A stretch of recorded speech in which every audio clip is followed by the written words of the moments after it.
It's not often that I show love to quartz watches. Majority of my videos have revolved around mechanical timepieces. Today we're taking a look at a very interesting and affordable $100 watch that's from a company by the name of Utor Watch, and of course, is made of quartz. When they first reached out to me, I have to admit that I wasn't interested, as they sell wood watches in their website, and their website really came across as more of a fashion brand. However, I saw a few of their designs that have some potential, including this one, the Magnetic Sports Wristwatch E025. And I think that using magnets and metal balls to tell the time is actually pretty clever, if executed right, of course. Let me get right into the specs of the watch and then give you my honest thoughts on the pros and cons about this specific model. The case is constructed of copper and it's been PVD coated black.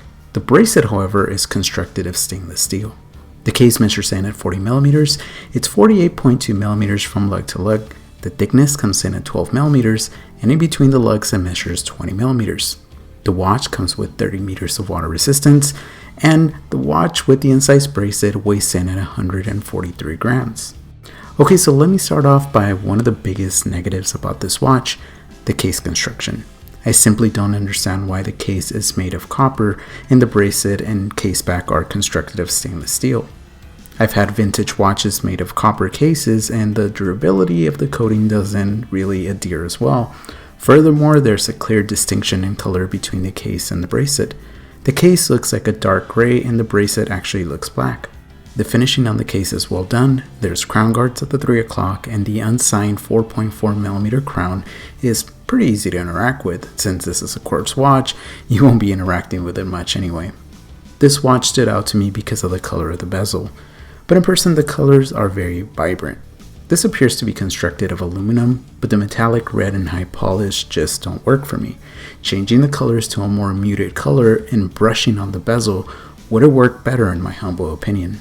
Okay, so this next part is very cool, the dial. The entire dial is exposed, there's no crystal. At first glance, one would think this is a watch that can be used by the blind, but the company states it's not. But they may release a model in the future that is.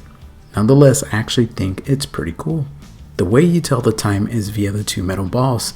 The outer sphere tells you the hours, and the inner sphere tells you the minutes. Setting the time is pretty fun and gives you fidget spinner vibes. There's magnets underneath the dial holding the balls in place. One interesting thing to note is that the balls actually move, but just like magic, the balls will return to the correct spot. And no, the balls won't fall out of the dial as they're anchored in an orbit. Honestly, this mechanism is super cool. I do want to mention that the dial is matte and appears uniform when you first get it out of the package.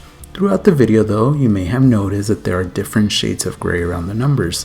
That may be due to the oils on my fingers since I kept touching the dial. The bracelet surprisingly is well constructed. It has a mixture of polish and brush surfaces. You can size it via pins. By the way, the company does provide a sizing tool. That's a nice touch. As previously mentioned, the black does not match the color of the case, but I much prefer this color to the dark gray. The bracelet features a signed butterfly clasp, has been milled, and operating the clasp is a little hard at first, making an assumption that it will loosen up over time. On my 6 and 7/8 inch wrists, the watch wears nice, but does have some heft to it. I personally like my quartz watches to be a little lighter, but that's more of a personal preference. Thanks to the 20 millimeter lugs, pairing this watch on different straps is very easy, and I think this watch is a lot more comfortable on a nice FKM rubber strap like this one from Horus. Powering this watch is an actual Swiss movement. The company is using a Ronda quartz movement. Unfortunately, they don't specify what movement they're using, but having a quartz watch in your collection comes in handy as it's a grab and go piece, well, as long as the battery doesn't die on you. Okay, so let's get into the pros and cons about this watch. Let's start off with the pros. The watch is relatively inexpensive. The way it tells time is, well, very unique. The watch design is different and this watch is definitely a conversation starter. Now for the cons. The case construction is made of copper. So longevity is questionable and the PVD coating on the case will definitely come off. So how do I know? Well, when I was changing the bracelet to the strap, the actual lugs on the back got scratched. Another con is that the case color doesn't match the color of the bracelet, and the finishing on the bezel can be improved. I personally think this watch has a very cool and clever way of displaying the time, and the fact that you can literally interact with the hands, aka the balls, and that matter is different and very engaging.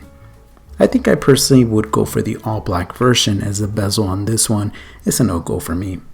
I would be interested in finding out what you guys think of this watch. Is this a fashion watch? Or can this cross over into the enthusiast world with a few tweaks? As always, I appreciate your support.